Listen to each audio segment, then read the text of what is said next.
In the heart of the city, where glass towers scraped the sky and the hum of technology thrummed in the air, a young man named Michael stood at the precipice of his conscience.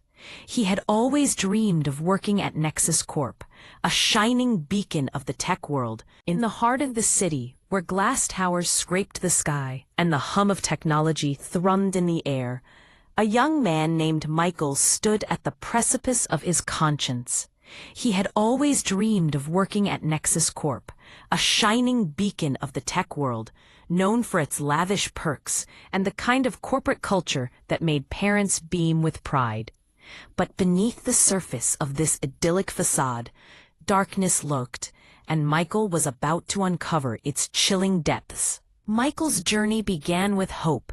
Fresh out of college, clutching his computer science degree, he walked into the sleek lobby of Nexus Corp, his heart racing with excitement. The bright lights reflected off polished surfaces, and the aroma of freshly brewed coffee mingled with the laughter of colleagues playing ping-pong nearby. It felt like a dream. Yet, as weeks turned into months, the initial thrill faded, replaced by a gnawing feeling in the pit of his stomach. His role in the data analytics department seemed innocuous enough. They analyzed user behavior patterns to improve app engagement, or so the official line went.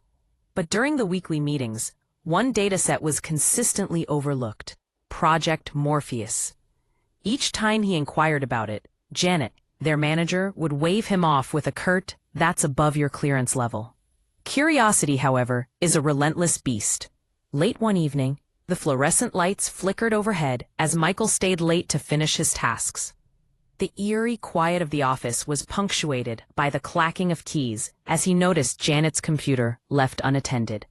Ignoring the warning bells ringing in his head, he hesitantly logged in. What he discovered turned his blood cold. The screen revealed a trove of psychological profiles, meticulously crafted from the digital footprints of millions. Fears, insecurities, and emotional vulnerabilities were cataloged in chilling detail. And then there were the documents detailing the behavioral modification protocols. This was not a benign endeavor. It was psychological manipulation at its most sinister. Days blurred into nights as he delved deeper, uncovering spreadsheets that tracked suicide rates, correlating them with app usage patterns. Algorithms were designed specifically to target vulnerable individuals, exacerbating their emotional turmoil. Each revelation weighed heavier on his conscience, a dark shadow looming over him as he realized that Nexus Corp was not merely collecting data. They were weaponizing it. The culmination of his fears came 2 weeks ago in a tense meeting with Janet and two unfamiliar faces. They had been monitoring his computer activity, and their intentions were clear. They offered him a promotion, a life-changing salary increase, all in exchange for his silence. Panic washed over him, and in that moment he felt like a pawn in a game he didn't fully understand. He signed the NDA, hoping to bury his dread beneath the allure of success, but the weight of his knowledge was suffocating. Then came the grim test. Crafting a fake user profile, he initiated an experiment. Within a day, the system recognized the profile as a target, inundating it with content that preyed on despair.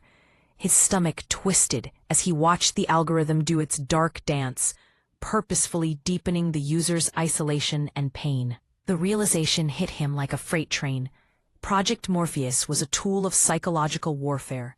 As Michael unearthed the sinister ties of Nexus Corp, his heart raced with fear and urgency. He discovered connections to military contractors and intelligence agencies, a network thriving on a populace steeped in despair. They were not selling a product. They were cultivating a social experiment, and he was an unwilling participant. A suffocating paranoia took root in his life. Cars seemed to follow him home. Strangers eyed him with unsettling intensity, and the walls of his apartment whispered secrets of danger. Then came the note, a chilling reminder that some knowledge could be deadly. His heart raced as he realized he was no longer just a cog in the machine. He was a threat to it. Desperation clawed at him, and against his better judgment, he decided to reach out to the world. He shared his story online, a plea for awareness and a cry for help. But as he typed, he felt the walls closing in. Ransacked and hunted, he became a fugitive in his own life, the weight of his revelations pressing down on him like an iron shroud.